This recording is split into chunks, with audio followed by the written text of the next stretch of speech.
24절에 볼 때 너희가 이 도를 행하라 이런 말씀 나오잖아요. 도를 행하라. 예.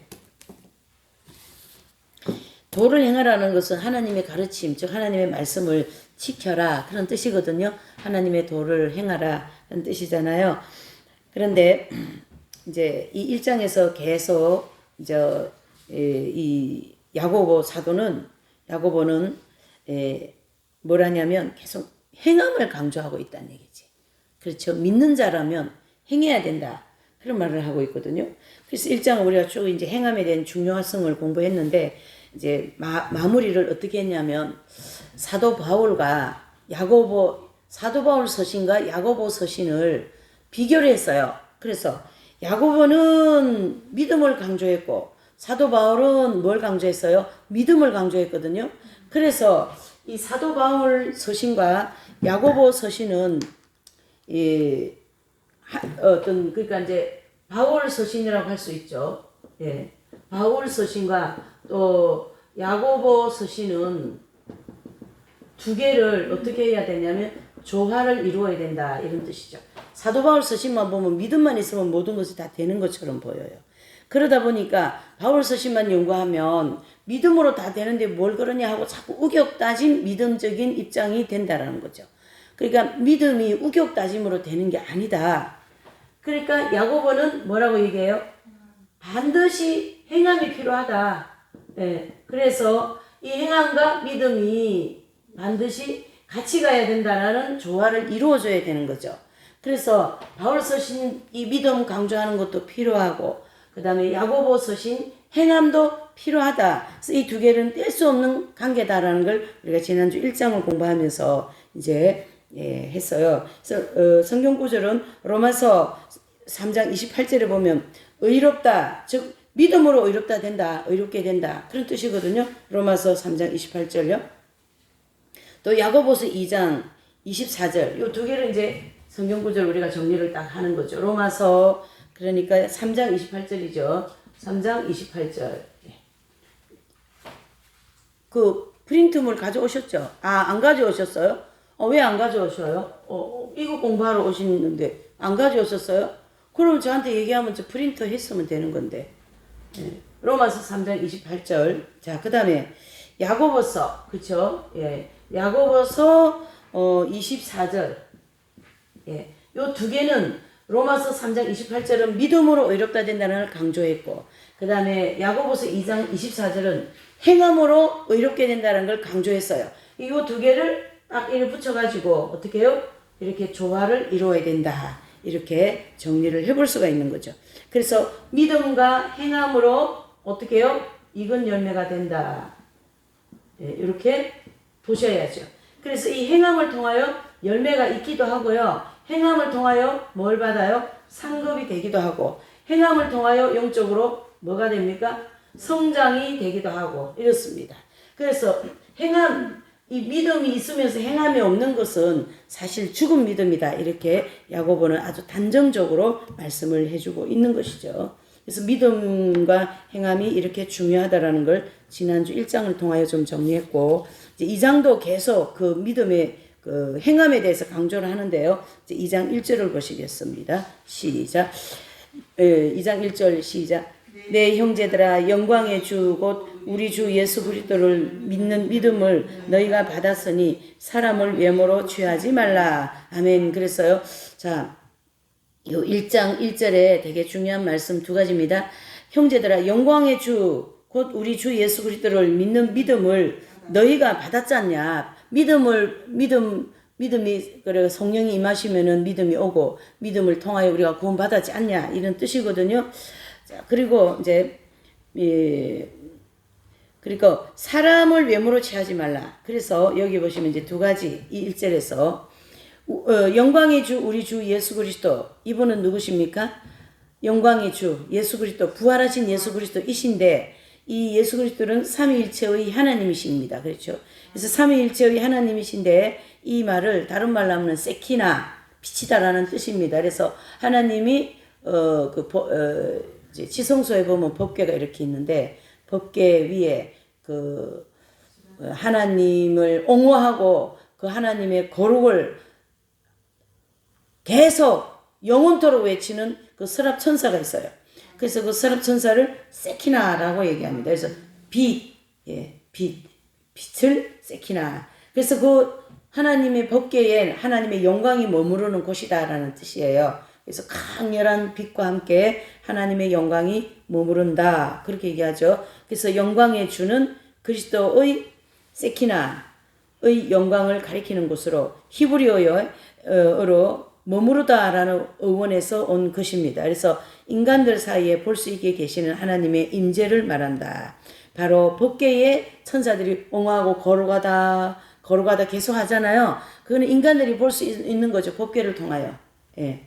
이렇게 하나님이 이제 해놓으신 거고, 이 세키나가 하나님의 영광은 구약 시대에 볼 때 불기둥, 구름기둥 그런 걸로 임재했고, 또 그런 걸 통해서 그 하나님을 우리에게 보여주셨고, 신약에 와서는 그것이 완성되어서 예수님이 이 땅에 오신 것을 우리는 하나님을 볼 수 있다.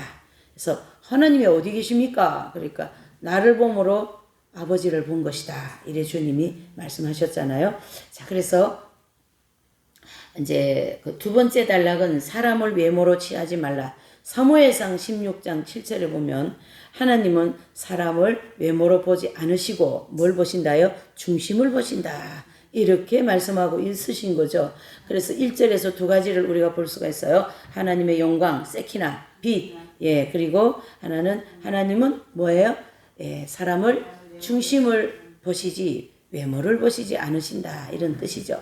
그래서 사람들은 외모에 굉장히 많이 또 저도 외모에 굉장히 많은 그 어떤 영향을 미쳐요. 근데 그것이 아니라고 자꾸 하면서도 이 육신이 외모적인 걸 많이 취하려고 하는 그런 세력이 있다라는 거죠. 그러나 하나님은 정말로 내면의 하나님이시고 내면에 집을 지어야 되는 분이시고, 겉모양은 이미 율법으로 우리에게 모든 걸 가르쳐 주고 있어요. 그래서 그 율법의 완성이신 예수님은 내면을 중심으로 오셨다 이래 보셔야 됩니다. 그래서 우리가 집을 지어도 내면의 집, 즉 천국의 그 집을 짓는 것이지 이 땅에 있는 집을 짓는 것은 아니고, 또 천국의 이 땅에 있는 성전이 하나님의 집을 짓는 것은 아니다. 이렇게 보셔야 되는 거죠. 예. 그 다음에 이제 2장 2절 시작. 만일 너희 회당에 금가락지를 끼고 아름다운 옷을 입은 사람이 들어오고 또 더러운 옷을 입은 가난한 사람이 들어올 때에, 그래서요. 자, 이 회당은요. 이제 그 당시의 회당인데 이 회당은 이게 유대인식의 이름의 뭐예요? 모이는 집이라는 뜻을 가지고 있어요. 이 회당이라는 단어는.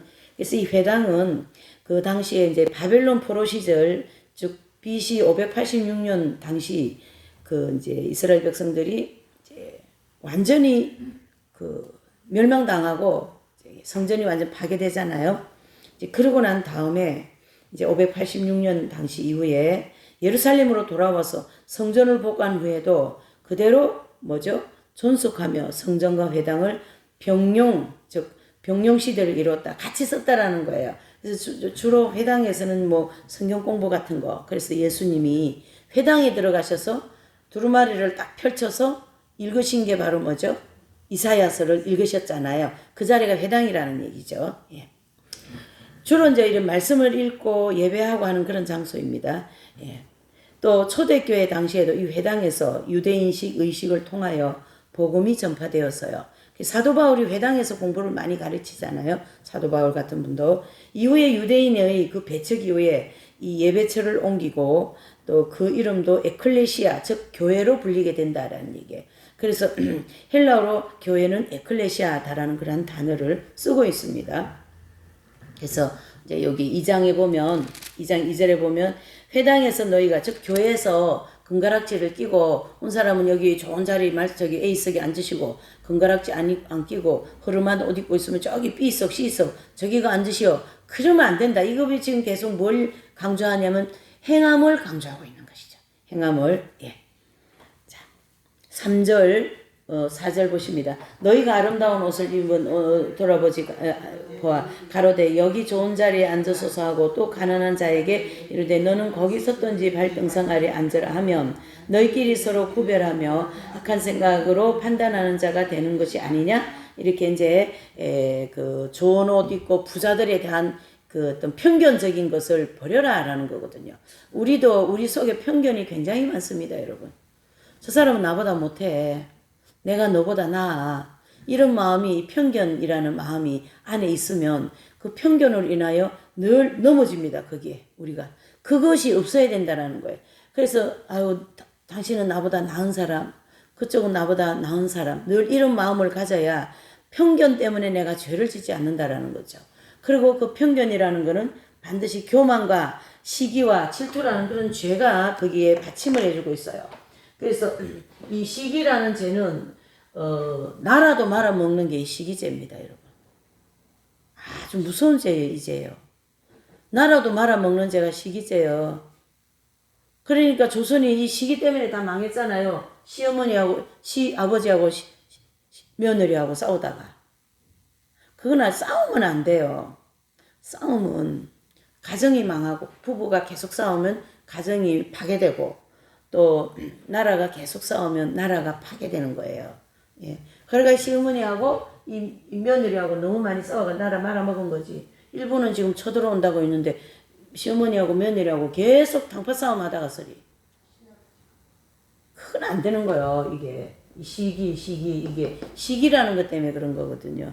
그리고 시아버지는 며느리가 너 나보다 못해. 근데 민비가 상당히 똑똑했거든요. 그래 지금 나타나서는 그분도 대통령감이에요. 시절을 잘못 따른 거지. 잘못 타고난 거지. 이렇게 그 허난설이라는 분이 계신데 이분은 허준의 집안에서 나온 자녀예요. 허준 집안이 상당히 재능이 많은 분들이 태어났더라고. 허준이라는 분은 뭐 우리 한국 지금 조선 시대부터 지금까지 그 한방 쪽에 말이죠. 그 동의보감을 해서 그래 이제 그분도 그 신사임당 어머니 같이 상당히 재주가 많고 그림도 잘 그리고 시도 많이 쓰고 하는데 이 시대를 잘못 탔으니까 여자가 뭘 한다라는 게 이게 이 남자들이 아주 그냥 여자에 대한 시기를 많이 하는 거죠. 이게 나라 말아먹는 거예요, 그거. 시기죄, 그 다음에 교만.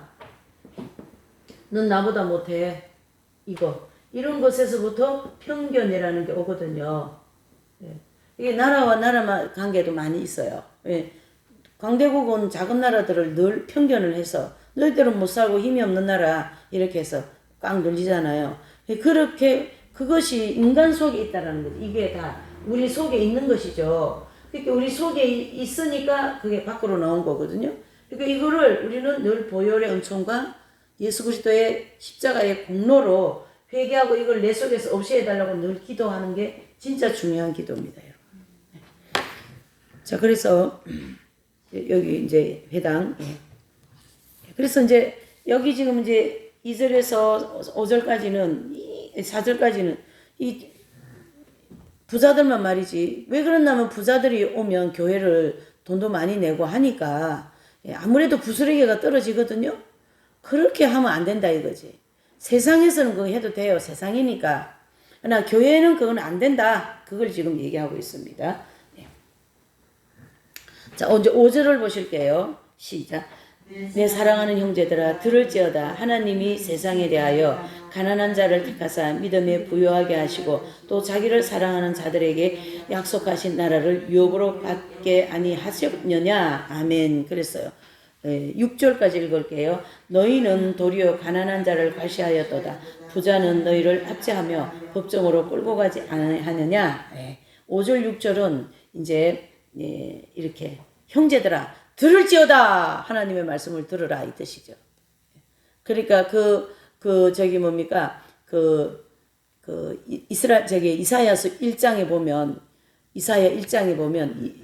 이제 하나님께서 이사야 선지자를 통하여 들으라 그러는데 어디다 얘기하냐면 하늘에다가 땅에다가. 왜? 인간들은 지금 이스라엘 백성들은 완전히 죄에 사무쳐 있기 때문에 들을 기도 없는 거예요. 그러니까 하늘에다가 땅에다가 이스라엘의 죄를 고발하는 거지. 그리고 여기도 지금 5절에 형제들아 들을지어다 이렇게 딱 명령어로 말씀하고 있어요. 하나님이 세상에 대하여 가난한 자에게, 작은 자에게, 그 자에게 믿음을 부요함을 줘서 부자에게 어떻게 해요? 부끄럽게 하겠다. 이걸 하나님이 말씀하고 계세요. 그러니까 이런 거는 많이 있는 자들에게 굉장히 많이 나오거든요. 없는 자는 뭐 없는데 교만할 게 뭐 있어요. 쉬게 할 게 뭐 있어요. 작지 없지는 않지만 편견할 게 없어요. 그러나 많이 있는 자들, 회당에서 좋은 옷 입고 그들은 피고 말이지 넌 나보다 못해 그러는 거죠. 지금은 우리가 마음으로 넌 나보다 못해, 넌 나보다 이것도 못하지 저것도 못하지, 하나님은 그것이 전혀 문제가 안 되는 거죠. 중심에 예수님에 대한 믿음이 어떤 믿음인가, 그것을 보시고 판가름하는 거죠.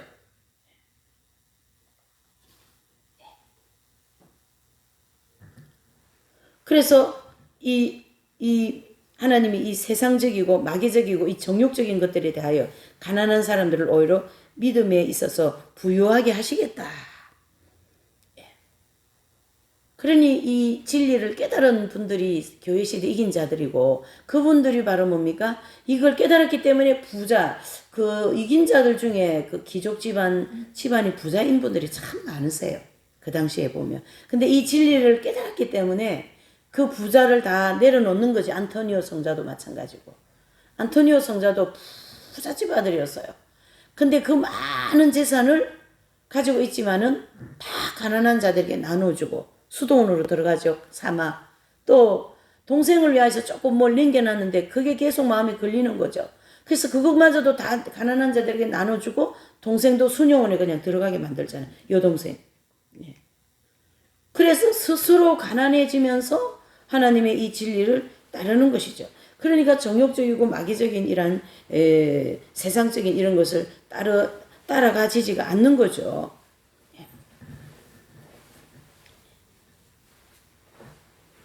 6절도 마찬가지죠. 너희는 도리어 가난한 자를 괄시하였도다. 부자는 너희를 압제하며 법정으로 끌고 가지 않냐.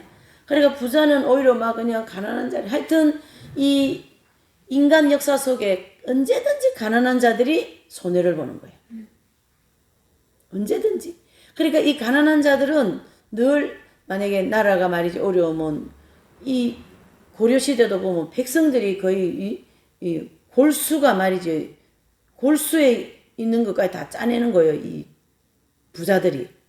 조선시대도 양반 쌍놈 이걸 만들어 놓고 말이지, 이게 그 역사를 어떻게 500년 이끌어 왔는지 참 신기한 것 같아요. 그걸 그래도 깨부신 분이 정조왕이거든요. 깨부신 분이. 굉장하죠. 그런 개혁적인 게 쉬운 일은 아닙니다. 어쨌든 그러니까 이 계속 이 양반 쌍놈을 하다가 이 복음이 200년 전에 들어오니까 그 복음에 확 빨리 들어갈 수밖에 없는 거예요. 왜? 모두가 다 우리는 평등하고 형제요 자매다 이렇게 되는 거죠. 그러니까 양반이 되어가지고 막 그 하인한테 그냥 형제요 이러니까 막 하인들이 막 시기에 너무 좋은 거죠. 하나님 나라는 이런 평등, 이런 어떤 그 편견 그런 게 없는 곳이거든요. 모두가 다 예수 그리스도의 이름으로 구원받은 형제 자매다 이렇게 보셔야 되는 겁니다.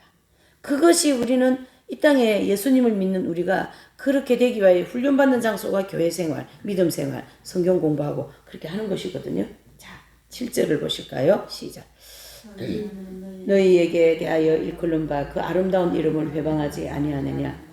너희가 만일 경에 기록한 대로 내 이웃 사랑하기를 내 몸과 같이 하라 하신 최고의 법을 지키면 잘하는 것이거니와 그랬습니다. 자, 이 7, 8절 일컬은 바 아름다운 이름 그랬어요. 그래서 구약에서 이스라엘 민족은 여호와의 이름으로 일컬음을 받았으나 신약에서는 그 아름다운 이름이 누구십니까? 예수 그리스도를 가르쳐 얘기합니다.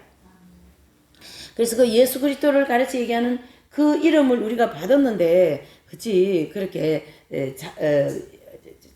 편견하고 그렇게 살 수 있냐 이런 뜻이죠. 그러면서 이제 8절에 이 최고의 법을 말하는 거죠. 최고의 법. 경에 기록하기, 성경에 기록하길 이웃 사랑을 내 몸과 같이 하라 하신 이 최고의 법을 지키면 참 잘하는 것이지요. 그런 뜻이 되는 거죠. 그래서 그거를 이 야고보 사도는 무슨 법으로요? 최고의 법으로 얘기하는 거죠. 이웃을 사랑하는 것을 최고의 법으로. 그래서 이 최고의 법은 내 이웃을 내 몸과 같이 사랑하라 라고 얘기했습니다. 그래서 레위기 19장 18절에 기독교의 최고의 법은 이웃을 내 몸과 같이 사랑하라 라는 말씀이고, 또 마태복음 22장 36절 40절에도 내 이웃을 내 몸과 같이 사랑하라는 말씀을 인용하신 거죠, 예수님이. 그리고 로마서 13장 10절에도 사랑은 모든 율법의 완성이다 이렇게 말씀하고 있는 거죠. 그래서 참된 교회의 모습이 표정은 이 사랑 실천에 있는 바, 이러한 사랑 실천이 최고의 강령이며 윤리의 기본 원리다라는 거죠. 우리가 사복음서도 보면, 제가 이제 주일 오전 예배 때도 한번 설교가 나갔는데요. 친구를 돌것에 해가지고 말이죠. 예수님 앞에 막 데리고, 이 친구는 이웃 사랑이잖아요. 예? 이웃 사랑. 또 뭡니까? 고넬료가 아니고 백부장도 이제 뭐 백부장이면 로마 시대의 최고의 그 권력을 가지고 있고 그 당대에 최고의 권력과 부와 모든 걸 다 가지고 있는데, 하인들 뭐 그냥 하인 하나 죽이는 거 별로 문제 안 돼요, 그 사람들은. 그런데 이 백부장은 하인이 아프다고 예수님 앞에 병 고쳐달라고 오신 분이에요. 근데 예수님이 그 당대에 사람들은 많이 인산인해해서 따랐지만 어떤 지위가 높고 그러는 분이 아니시잖아요. 근데 본인은 지위가 굉장히 높은 분으로서 그냥 뭐 보편적으로 저리 다니면서 병 고치는 분인가 보다 이래 생각할 수 있지만은, 이 백부장은 예수님을 알아본 거죠. 그래서 예수님 앞에 와서 내 하인이 지금 죽게 되었습니다. 좀 고쳐주십시오. 그러니까 그래 내가 고쳐주러 가겠다. 그러니까 선생님이요, 정말 이 위대하고 귀하신 분이 누추한 우리 집에 오시기 내가 감당을 못하겠습니다. 그러니까 그냥 말씀만 해주시면 우리 하인, 내 밑에도 하인이 있고 수하에 있으니까 그들이 할 겁니다. 이렇게 할 정도로 겸손하게 예수님께 이제 구할 때에 예수님이 뭐라고 하셔요? 야, 참 뭐예요? 믿음이 좋다 이렇게 얘기했잖아요. 믿음이 좋다. 백부장은 믿음이 있는 사람인데 나 믿음이 있어, 믿음이 있고 그러는데, 하인이 아픈데 예수님께 쫓아오지 않았잖아요. 그러면은 믿음이 좋다 안 좋다? 안 좋은 거지. 그러니까 아까 서두에 얘기했잖아요. 믿음은 반드시 행함이 수반되어야 된다. 백부장은 행함을 수반을 했어요. 지금 친구를 위하여, 이웃을 위하여. 그것을 지금 여기서 얘기하고 있는 거죠. 친구를 위하여, 이웃을 위하여. 정말 멋지지 않으십니까? 백부장? 좀 백부장이 너무 멋있더라고요. 백부장 멋있고, 두 번째 멋있는 로마 군인 중에 한 사람 누구냐면, 또 이제 예수님 십자가 다 못 박아 이제 돌아가시고 운명하고 난 다음에 다 이루었다고 운명하시고 난 다음에 거기 또 이제 로마 군인 한 사람이, 그것도 백부장급이나 될 거예요. 그분이 저 사람은 진짜 하나님의 아들이었다. 이렇게 하나님의 아들을 알아보시는 거예요. 정말 멋지지 않으세요? 야, 정말 멋있어요. 유대인이라면 또 유대인이니까 할 수 있지만은 로마인으로서 내지는 그 십자가 못 박힌 그 장면을 보고 그렇게 은혜가 주어진 거는, 이거는 보통 복이 아니죠, 여러분. 이렇게 하나님은 우리에게 계속 이웃에 대한 사랑을 실천하기를 원합니다. 자, 보세요. 기독교는 최고의 윤리를 가지고 있어요. 그렇습니까? 예. 기독교는 최고의 도덕률을 가지고 있다라는 거죠. 예. 최고의 이 도덕률을 가지고 있는데, 이 도덕률에는 반드시 최고의 윤리라는 이 원칙이 적용이 되는 거죠. 윤리적인. 그래서 기독교는 최고의 도덕적인 이 삶을 통하여 많은 사람한테 빛을 비추고, 또 어떤 윤리적인 삶에서 거기에서 아주 잘 사는 그러한 어떤 보완적인 그런 원리를 가지고 있는 거죠. 그래서 교회를 다니면서 도덕적으로 잘 못 살면 욕을 얻어먹는 거죠. 목회자도 그렇고 뭐 수도사도 그렇고 다 욕을 많이 얻어먹고 살잖아요. 지금 왜요? 이 부분이 약하기 때문에. 네, 윤리적인 거, 최고의 도덕적인 이런 부분이 약하기 때문에 그렇다, 이렇게 볼 수가 있는 거죠. 그래서 예수님께서 이 땅에 오셔서 대강령이 두 가지가 뭡니까? 하나님 사랑과 이웃 사랑입니다. 하나님 사랑과. 그래서 이 교회 시대 이긴 자들은 하나님 사랑과 이웃 사랑에 대한 모델이에요. 아, 저렇게 이웃 사랑하는 거구나. 아, 저렇게 하나님을 사랑하는 거구나. 이런 것을 보여주는 모델이라고요. 예수님이 2000년 전에 오셨기 때문에 우리는 그냥 뭐 어느 정도 조금 사랑 실천하면 되는 줄 아는데 그건 아니라는 거 우리가 알고 있잖아요. 성경의 심진리를 통하여 교회 시대 이긴 자들 마더 테레사 수녀님이라든가 잔쭈광이라든가 이런 위대한 성녀들이 성인 성도들이 성인들이 예수님에 대한 뜨거운 사랑과 그 다음에 이웃에 대한 그 엄청난 사랑을 실천하는 것을 볼 수가 있는 것이죠. 자, 이제 10절에서 12절을 보실까요? 예, 시작. 누구든지 온 율법을 지키다가 그 하나에 거치면 모든 범한 자가 되나니 간음하지 말라 하신 이가 또한 살인하지 말라 하셨은즉 내가 비록 간음하지 아니하여도 살인하면 율법을 범한 자가 되느니라. 아멘. 그랬어요. 그래서 누구든지 온 율법을 지키다가 그 하나라도 범하면 모두 범한다. 제가 이 대목을 보면서 하나님은 뭐든지 통째로 보셔. 통째로. 전체를 보시는 거예요. 그러니까 우리 재성도 재학생이 이제 연단 받고 영적 할례 받을 때 교만 떨어지고 또 태만 떨어지고 포학생 떨어지고 그렇게 안 하고 어떻게 해요? 한꺼번에 딱 떨어지잖아요. 그런 원리가 이제 있는데 하나님은 아담의 죄가 왜 나한테 와야 되냐 우리 그리 따지거든요. 내가 언제 아담의 죄가 죄를 지었습니까, 아버지? 그러면 하나님의 입장이 좀 달라요, 우리하고. 하나님은 아담의 죄를 우리에게 전가시킨 게 아니라 아담부터 시작한 모든 인류를 한 통으로 보시는 거죠. 한 통으로 보면서 그 죄가 같이 돌아다니는 거예요. 그러니까 아담의 죄가 우리한테 전가돼 버린 거죠. 그러니까 이게 그렇게 하나님 만들어 놓으셨어요. 그러니까 뭐 아담의 죄와 하와의 죄를 왜 우리가 무슨 죄 졌냐고 이게 초신자들한테 오는 질문이 굉장히 그런 질문이 많잖아요. 예. 우리가 죄 졌냐? 아담과 하와가 지었지? 우리가 뭐 선악과를 따먹었냐? 이래 하는데 하나님의 입장은 그렇지 않다라는 얘기죠. 그래서 신앙생활 좀 하다 보면 이제 그런 얘기가 쑥쑥 들어가는 거죠. 왜? 나도 아담하고 똑같이 죄 짓고 앉아 있거든요. 하나님 뜻에 불순종하고 있거든요. 예. 그래서 12절에 보면 자유의 율법이란 복음의 별명으로 신앙의 모든 기준이 우리를 어떻게 해요? 자유하게 하는 하나님 말씀에 기준을 둬야 한다. 자, 12절에 보니까 이제 너희는 자유의 율법이 자유라는 단어가 나온 건데요. 자, 우리가 이걸 이리 정리하시면 됩니다. 율법에는 자유가 없었어요. 율법에 얽매여가지고 나는 교회 잘 나오는데 저 사람 왜 교회 안 나와? 나는 이거 하는데 저 사람 왜 안 해? 나는 하는데 저 사람 왜 안 해? 이게 율법주의적인 신앙인 거거든요. 잘 들으셔야 됩니다. 그러니까 이제 그 율법이 초대교회 예수님 당시에 가장 모델을 우리에게 보여주고 있어요. 그 바리새인은 아버지 나는 일주일에 한 번 금식하고 11조로 꼭 합니다. 그리고 길 어기서가 막 손들고 기도하는 사람들한테 다 보여주는 거예요. 근데 이 사람 마음은 율법에 매여 있는 거예요. 나 이거 하는데 저 세리는 하지도 않는다.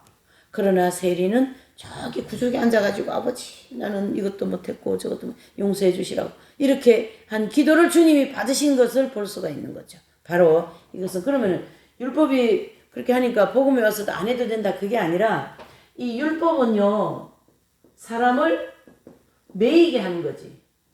예, 매이게 한다. 매이게 한다. 그 다음에 이제 이 복음은 우리가 이제 여러 번 공부했듯이 복음은 이 매임에서 풀려지게 하는 거예요. 그래서 복음 안에서 자유를 누려라. 자, 복음 안에서 자유를 누려라는 이 말은 인간의 힘으로는 이 율법을 지키지 못하는 실패로 돌아갔습니다. 구약이 우리에게 알려주고 있잖아요. 그래서 인간은 율법도 못 지키는 거예요. 매이기만 매이고 자유가 없는 거죠. 그러나 복음은 자유를 누릴 수 있다. 왜요? 복음을 지킬 수 있는 영이 와 계시니까, 즉 성령이 와 계시니까 이분에 의하여서 율법도 지킬 수 있고 복음도 지킬 수 있다. 그래서 예수님의 복음과 모세의 복음이 두 개가 있으면 예수님의 복음이 더 세잖아요. 예수님의 복음은 제가 서두에 얘기한 것처럼 중심의 법을 탁 주셨어요. 심중의 법을. 그러니까 너희가 마음으로 이웃을 미워하면 살인했다 이렇게 얘기하시는 거예요. 그러니까 마음으로 음욕을 품으면 음행했다 이렇게 죄를 아예 지은 것으로 정죄를 해버립니다. 복음에는. 세요 안 세요? 이거 어떻게 지키는 거냐 말이죠. 못 지키는 거예요. 인간으로는. 안 되는 거죠. 그러나 복음 율법의 완성이 복음이라고 했는데 어떻게 이 복음 안에서 내가 자유를 누리나? 그리스도 안에서 자유를 누릴 수가 있는 거죠. 아버지.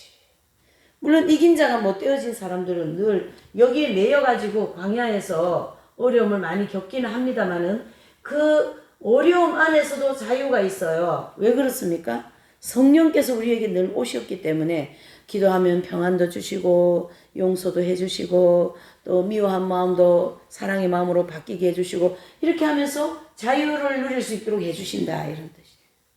그러니까 우리가 기도하지 않으면 안 되고 교회를 나가면서도 기도하지 않고 늘 지식이 많고 지식만 막 채워가지고 그러는 사람들은 보면은요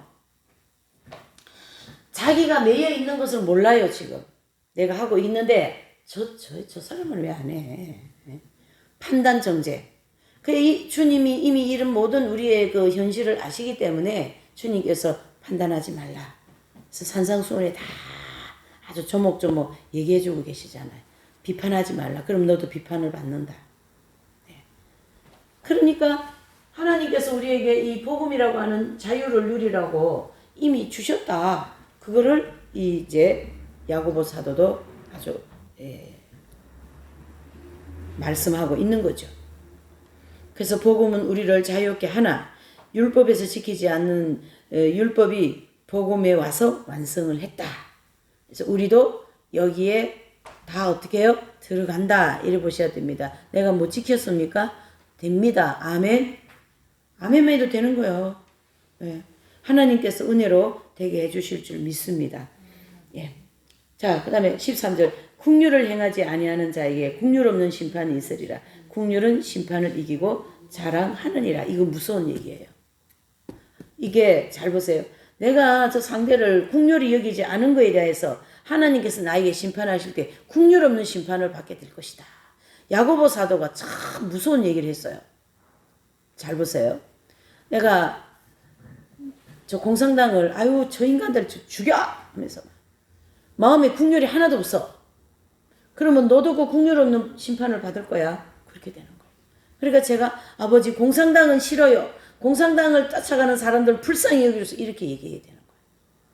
공산당은 안 되는 거지. 공산당은 하나님 인정하지 않는 그런 무신론자들이니까 그 사상은 안 돼요. 주님 거기 심판해 주세요. 그러나 그들을 불쌍히 여겨주세요. 이렇게 해야 되는 거예요.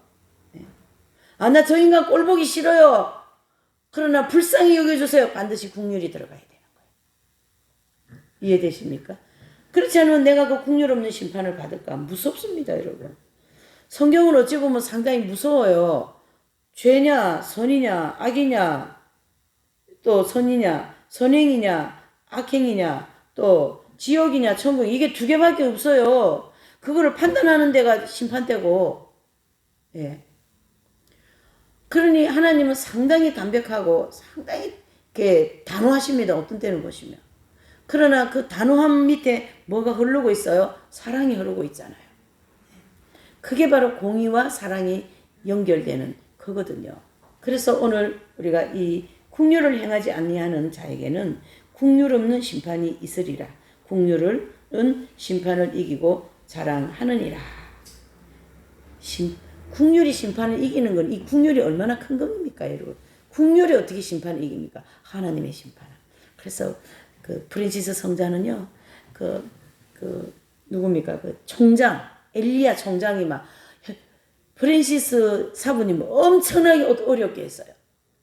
그러면 6천 명이라는 수도사들이 막 들어와가지고 프란시스의 원래의 그 청빈한 정신에 대한 그런 해칙을 다 무너뜨려 버렸잖아요. 엘리야 총장이 와가지고 자기가 총장 자리에 앉아가지고 프란시스 그 해칙 만드는 거 다 고치고 말이죠. 부동산도 가지게 되고 먹는 것도 잘 먹고 막 이렇게 해가지고 해칙을 싹 다 바꿔버린 거야. 그러니까 이 엘리야 부동산이래.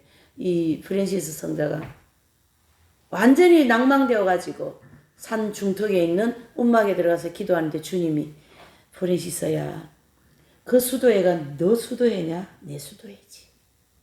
이미 하나님은 프랜시스 모만큼 살 수 있는 사람이 없다. 그걸 아시기 때문에 엘리야 총장 같은 그런 프랜시스한테 비하면 나쁘지만 그런 사람을 통해서 거기를 다 완화시킨 거예요.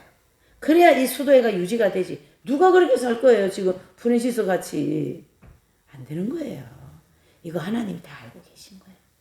그러니까 이제 프랜시스가 아차! 내가 이 수도회를 내 것으로 생각. 그때 깜짝 놀라고 아버지 제가 잘못했습니다. 그리고 그 엘리야 총장에 대해서 기도를 많이 해주는 거예요. 그래서 엘리야 총장 불쌍히 여기달라고. 나중에 지옥 가기 직전까지 악하게 됐어요. 근데 하나님 제발 지옥만은 보내지 마시라고 이렇게 하면서 그를 살리는 그러한 예가 그게 프랜시스 일생의 일대기에 한 사건이 나옵니다. 이렇게 국률의 마음을 가지고 있는 거예요. 내가 세운 수도에 그 엄청난 엄격한 수도의 해칙을 갖다가 다 망가뜨리고 말이지. 응? 자기 마음대로 부동산 다 하고 수도에도 좋게 지어버리고 말이지. 그렇게 하니까 프랜시스 이분은 자기 수도원이 어딥니까? 음악 다 떨어진 음악에 앉아가지고 이러고 수도복도 추워가지고 막 뼛속까지 찬바람이 막 들어오는 그런 수도 생활을 했는데 뜨뜻한 방에 말이죠. 막 보일러를 버글버글 넣어가지고 방도 뜨뜻하고 막 좋은 그런 환경에서 소파에 앉아가지고 이렇게 목회하는 수도 생활하고 그런 사제지간에 사제방에 들어가면 막 멋지잖아요. 프랜시스 수도에도 다 마찬가지예요. 자, 이런 우리가 여러 가지 내용을 볼 때 오늘 이 말씀이 프랜시스는 자기가 세우는 그 엄청난 밝은 빛 회칙을 다 무너뜨린 것에 대해서 열받아요, 안 받아요? 열받지. 하지만 열받는 밑에 뭐가 있어요? 지금 사랑이 있는 거예요. 저 영혼을 불쌍히 여겨주시라고. 끝까지 기도하여서 그가 타락하여 지옥 가지 않도록 해. 그러니 프랜시스에게는 국률 없는 심판이 있을 수가 없는 거죠. 그 국률이 프랜시스 성자의 마음에 그 국률이 심판을 이겨버렸습니다. 이만큼 국률이라는 게 얼마나 우리에게 큰 은혜로. 그래서 제가 오전 예배 이것도 나갔습니다. 은혜와 국률이 두 개가 있다면 은혜는 죄를 사해 주는 것에 대한 은혜. 일방적으로 은혜로 십자가의 은혜로 우리 죄를 사해 줬다면 국률은 우리가 이 원죄 때문에 교만하고 태만하고 아집적이고 포악하고 음란하고 시기하고 질투한 이러한 죄를 지을 수밖에 없어서 너무나도 고통스러워하는 그를 향하여 하나님께서 아시거든요. 우리가 죄를 이길 수 없다라는 하나님 아시기 때문에 그래 내가 너의 그 마음을 안다. 이렇게 국률을 베풀어 주신다고요.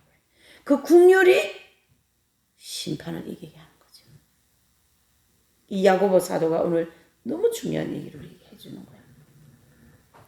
진하게 칠해놨다가 여러분들의 마음에 여러분들의 벽에 냉장고에 책상 앞에 어디든지 써붙여 놓고 국률의 마음을 가질 수 있도록 은혜를 주시라고 이렇게 하신다면 결과적으로 나중에 주님이 나를 심판하실 때 그래 너 많이 국률을 많이 베풀었지 내가 너를 국률 있는 심판을 하겠다.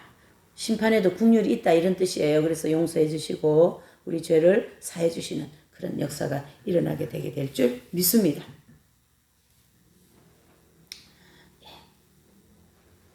자, 14절을 이제 보시겠어요? 14절에서 18절까지입니다. 시작.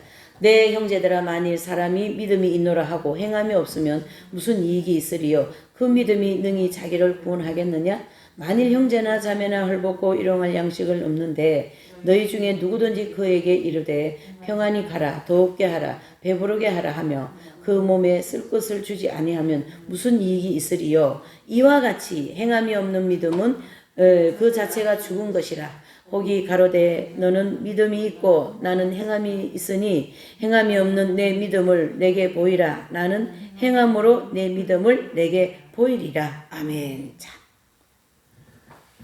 이제 이 말씀은 이제 16절이죠. 이 말씀은 하나님께서 14절에서 형제들아 만일 있지 사람이 믿음이 있노라 하고 행함이 없으면 무슨 이익이 있겠냐. 그 믿음이 능히 자기를 구원하겠느냐? 구원 문제까지 이걸 믿음 가지고 행함과 구원을 가지고 다루고 계셔요. 이만큼 이 야고보 사도는 행함을 굉장히 강조했다는 얘기죠. 그러니까 여기 이제 보시면 행함이라는 말이 굉장히 많이 나옵니다. 한 번, 두 번, 세 번, 네 번, 다섯, 여섯, 일곱, 여덟, 아홉, 열, 열하나.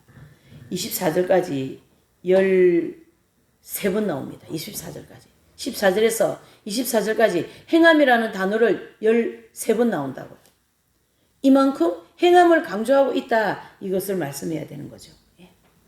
그러니까 14절에 너희들 여러분들 행함이 없는데 뭐가 되겠습니까? 안 되는 거예요. 그걸 지금 쭉 이제 연결해서 설명을 한 거죠. 그 자체는 죽은 믿음이다. 죽은 믿음이다. 안 되는 거예요. 그렇게 얘기하는 거죠. 말로는 뭐 더웁게 하라, 따뜻하게 하라, 와서 따뜻하게 하라, 뭐 말로만 하지 말고 행함으로 그것을 행하십시오. 그렇게 얘기한 거죠. 그래서 구원과 행함, 이게 이 주제가 참 심각한 거죠. 아니 왜 구원은 믿음으로 받는데 왜 행함에다가 구원을 갖다가 붙여서 야고보 사도는 이러는가? 이 구원, 그 다음에 행함. 믿음은 어디 갔어? 행함으로 구원받는 건가? 아닙니다. 야고보 사도는 이미 구원을 받았다 그러면 믿음이 있다는 뜻을 전제하여서 말씀한 거예요. 구원받은 사람이 믿음 없겠어요? 구원받으면 당연히 믿음 있는 거지. 그러면 당연히 행해야지 되지 않습니까? 하고 쭉 설명을 한 거예요. 지금 18절까지. 따뜻한 데 가서 딱 앉아라, 뭐 덮어라, 먹어라, 말만 하면 안 되고 당신이 가서 행해라. 그게 믿음이다. 이런 얘기인 거. 그러니까 이 믿음, 이 개신교는 믿음을 너무 많이 강조하다 보니까 행함이 많이 이렇게 뚝 떨어져 있고, 가톨릭은 행함을 너무 강조하다 보니까 믿음이 뚝 떨어져 있는데, 그렇게 하지 말고 두 개를 합쳐가지고 잘 조화를 이루어야 된다. 이렇게 보시는 거죠. 그렇게 우리가 정리를, 진리 정돈을 해야 된다라는 거예요. 그래서 구원받은 사람이 행함 없으면 그 죽은 믿음이요. 죽은 믿음은 바로 뭐 못 받는다요? 구원 못 받는다. 구원 못 받는다. 구원 못 받는다. 그런 얘기. 자, 19절입니다. 20절까지 시작. 내가 하나님은 한 분이신 줄 믿느냐? 잘하는도다. 귀신들도 뜬다. 이거 잘 야고보가 예수님 따라다니면서 많이 봤을 거예요. 왜 그러냐? 귀신도 하나님 알아보거든요. 다윗의 자손이여, 당신은 하나님의 아들이다. 이렇게 있었잖아요. 사복음서에. 오히려 유대인들은 예수님 못 알아보고 바리새인도 못 알아보고 제사장들도 못 알아보는데 귀신이 알아본 거예요. 이와 같은 입장이죠. 하나님은 한 분이신 줄 믿느냐? 잘한다. 귀신들도 예수님이 하나님의 아들인 거 알고 있다. 그래서 한 분이신 하나님을 믿는 것과 하나님은 한 분이신 것을 아는 것은 다르다. 그래서 믿는 것은 신앙이고 아는 것은 지식이다. 그렇죠? 그래서 믿는 것은 내가 손에 놔도 믿고 실천한다. 그게 신앙이죠. 그리고 아는 것은 하나님에 대한 지식이다라는 거죠. 그러니까 우리가 아는 것과 실천이 병행이 되어야 아는 지식이 죽은 지식이 안 되는 거죠. 자, 20절에 보니까 허탄한 사람아 행함이 없는 믿음이 헛것인 줄 알고자 하느냐? 그랬어요. 자, 믿음으로 계속 강조하고 그 당대 사람들도 믿음이 있다고 하면서 너무 행함이 없으니까 쭉 설명하면서 참 허탄한 사람들아. 사도 바울이 갈라디아 갈라디아의 사람들아 어찌 복음을 모르냐. 그렇게 책망하듯이 오늘 이 야고보 사도도 참 허탄하다 사람들아.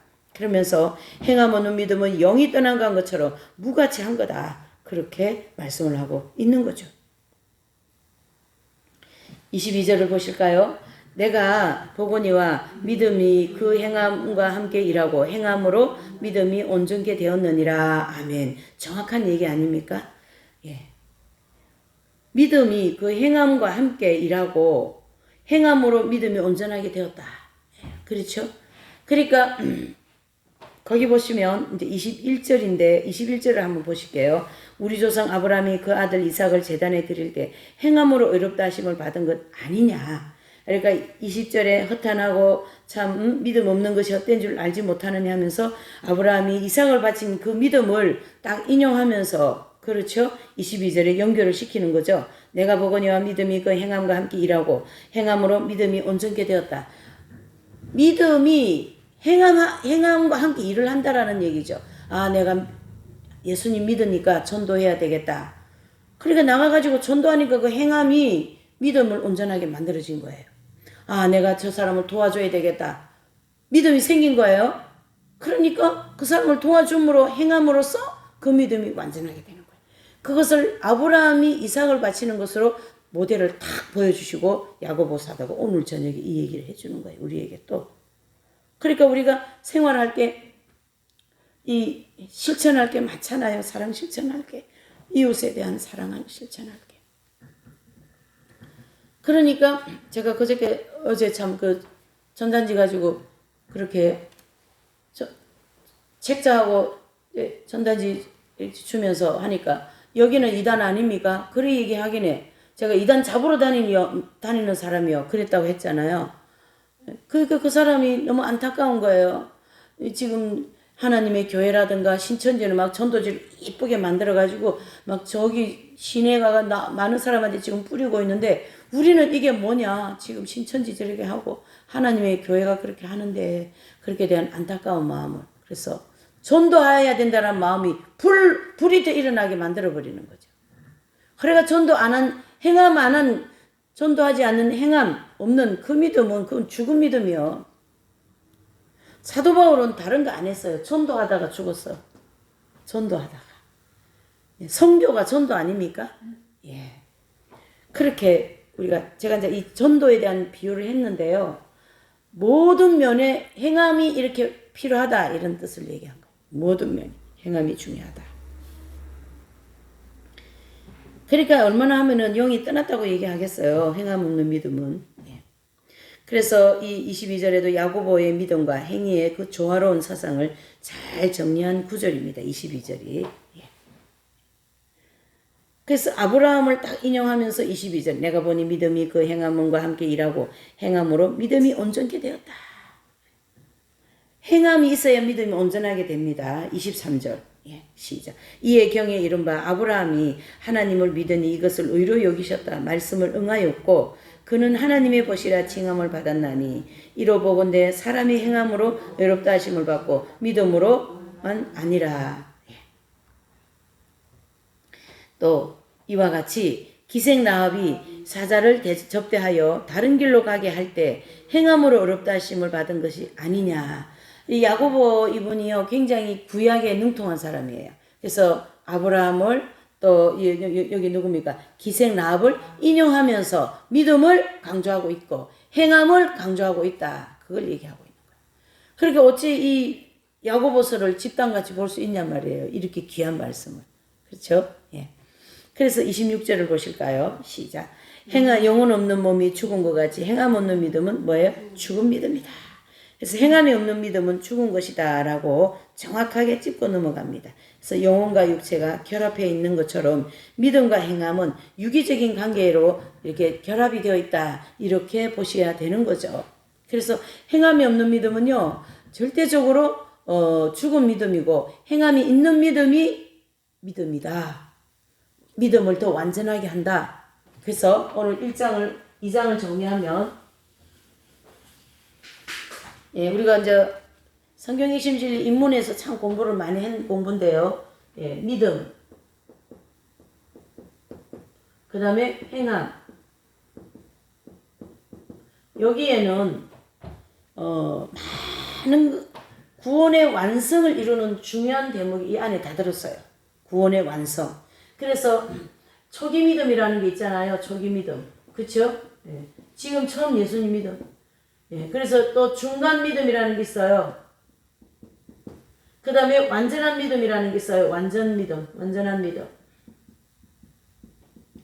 믿음을 좀 나누자면, 이 본문을 통하여 나누자면, 이런 원리가 적용이 되는데, 이것은 바로 영혼이 성장할 때 이게 이루어지는 거예요. 그래서 처음 예수님 믿으면 초기 믿음. 그래서 기존 교회에서는 이 믿음을 뭐 태신자, 초신자 이렇게 얘기하잖아요. 초기 믿음이라는 거예요. 그러면 초신자, 태신자 같은 이 믿음이 어떻게 완전한 믿음이라 할 수 있냔 말이죠. 그래서 하나님이 광야 연단을 통하여서 이 믿음을 성장, 믿음이 크게 자꾸 키운다는 얘기예요. 연단받게 하시고 연단과 축복을 병행하면서 광야에서 주시면서 연단 주시고 축복하시고 그렇게 하면서 이 믿음을 키우는 거죠. 다른 말로 하면. 아브라함이 75세, 85세. 그래서 초기 믿음이 아브라함은 75세라고 볼 수 있잖아요. 그 다음에 중간 청년의 믿음이죠. 85세. 아비들의 믿음은 완전한 믿음이죠. 99세. 이렇게 되는 거예요. 이렇게 해서 아브라함도 체계적으로 믿음이 성장한 것처럼 우리도 체계적으로 성장을 해야 된다. 거기에 하는데 이 행함이 대단히 중요한 역할을 한다는 얘기예요. 이웃 사랑을 실제로 실천을 해야 된다. 그래서 아까 이제 중간에 말한 것처럼 세상적이요, 정욕적이요, 그 죄로 인하여서 이러한 모든 것이 우리 안에는 있기 때문에 그렇죠. 하나님께서 우리에게 연단을 통하여 믿음을 성장시키기 위하여서 계속 우리에게 어떻게 해요? 이런 원리를 적용시켜 주시는 겁니다. 이 과정에서 우리는 하나님이 나를 어떻게 해요? 죄를 속죄함을 주실 거다. 내 죄를 속죄해 주셨다. 이 믿음을 가지고 계속 행하는 거죠. 그래야 믿음이 어떻게 해요? 완전하게 되고 온전하게 되잖아요. 그러니까 이제 예수님 믿었다고 나는 믿었는데 왜 그러냐고. 이게 이런 원리가 적용이 안 되면 이게 안 풀리게 돼 있어요. 그래서 아브라함과 같이 99세에 완전한 믿음이라고 하는 믿음으로 되지 않았느냐라는 걸 야고보 사도가 정확하게 오늘 설명해 주고 계십니다. 자, 이제 오늘 2장 하시고 다음 주는 3장을 하십니다. 네. 우리가 이제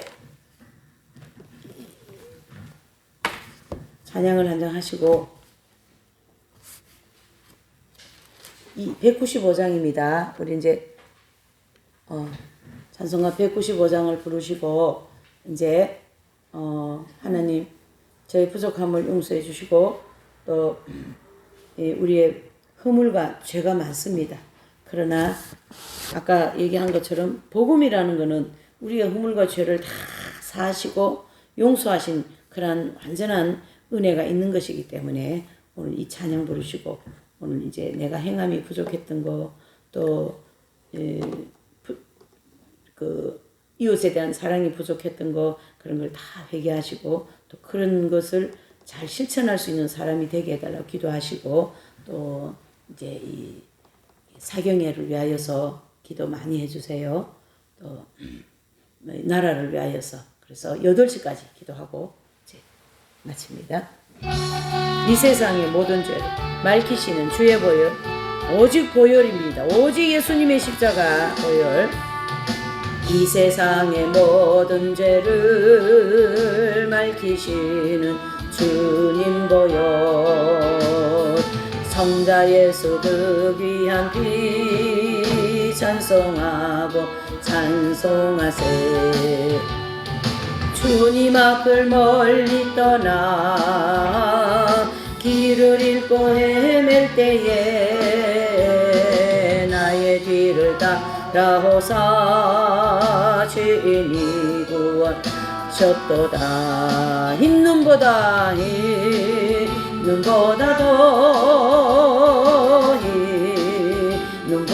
더 주의 흘리신 보혈로 이게 씻어주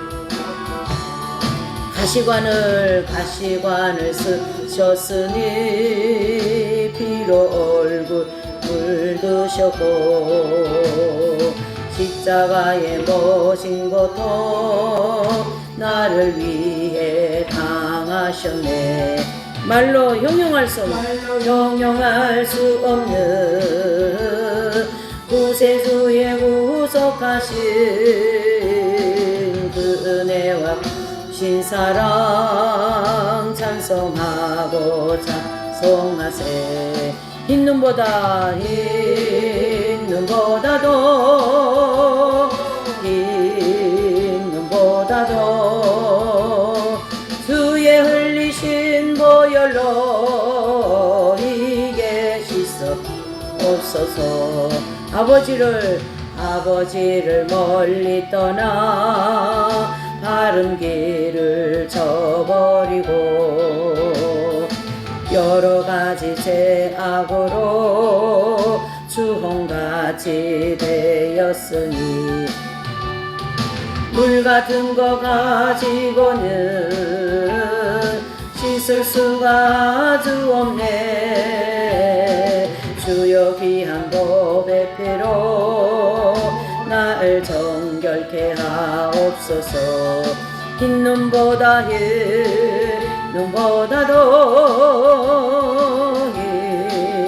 눈보다도 주의 흘리신 보혈로 이게 씻어 주옵소서. 주님 한번 부르시고 기도하십니다. 주님 아버지요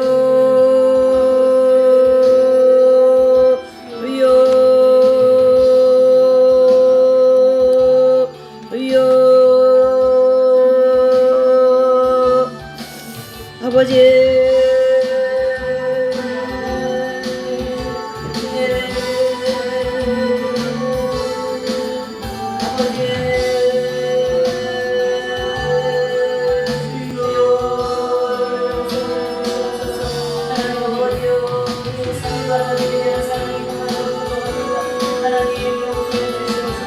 아버지요